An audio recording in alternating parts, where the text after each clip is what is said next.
নমস্কার বন্ধুরা, আমি আজকে এসেছি নতুন রেসিপি নিয়ে। সেটা হচ্ছে আমি ওটস বানাবো। ওটসটা খুবই সাধারণ খাবার, তো আমি বানিয়ে দেখাবো। তো আপনারা সবাই দেখতে থাকুন। ওটস বানাতে কি কি লাগে চলুন একবার দেখে নিই। আমি এখানে নিয়েছি 1 কাপ ওটস নিয়েছি, এখানে হাফ টমেটো নিয়েছি, আর 2টো কাঁচা লঙ্কা চিড়ে নিয়েছি। এখানে সামান্য একটু মটরশুঁটি নিয়েছি আর একটা গাজর। তো আমি এটাতে কোনো মশলাই ব্যবহার করব না, একেবারে সাধারণভাবে এই রেসিপিটা বানাবো। প্রথমে আমি ওটসের মধ্যে জল দিয়ে ওটসগুলোকে ভিজিয়ে রাখছি।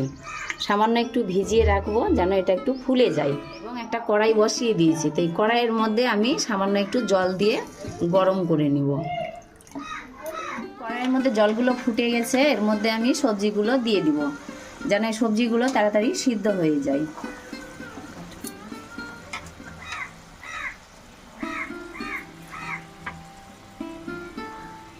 মটরশুঁটি দিয়ে দিব।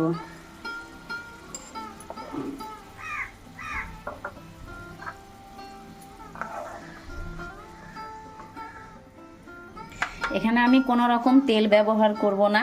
এখানে সামান্য পরিমাণে নুন দিয়ে দিচ্ছি, যে যেরকম খায় স্বাদ মতো দিয়ে দিবে, বেশি থাকলে বেশি দিয়ে দিবে। এটা খাওয়া খুবই উপকারী আর খুবই এর মধ্যে প্রোটিন ভিটামিন আছে। এটা সুগার প্রেশারের রোগীদের জন্য তো খুবই জরুরি। ভিজিয়ে রাখা ওটসগুলো আমি এর মধ্যে দিয়ে দিব।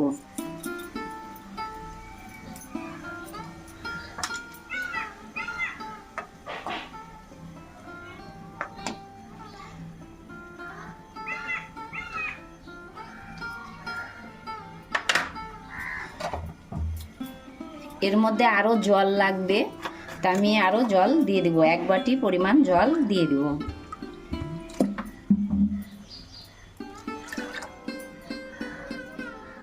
এটা নেড়ে চেড়ে ভালো করে এটাকে খুব সেদ্ধ করতে হবে, যেন যত বেশি সেদ্ধ করবে ততই এর প্রোটিনটা বাড়বে।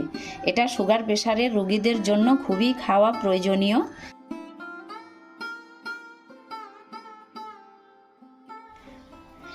এটা আমি সবজি দিয়ে বানালাম, তোমরা চাইলে দুধ দিয়েও বানাতে পারো এবং রাত্রে ভিজিয়ে রেখে সকালবেলায় না জাল দিয়েও খেতে পারো। তো তোমাদের যদি কোনো অসুবিধা হয় তা আমাকে কমেন্ট করে জানাবে, আমি বানিয়ে দেখাবো। এটা দুধ দিয়ে বানিয়ে ফল দিয়ে খাওয়া যায়। আমি কিন্তু সবজি দিয়েই বানালাম। এখানে আমি টমেটো কুচিটা দিয়ে দিব, তার সাথে আমি 2টো কাঁচা লঙ্কা চেরাটা দিয়ে দিব যেন একটু স্বাদ আসে।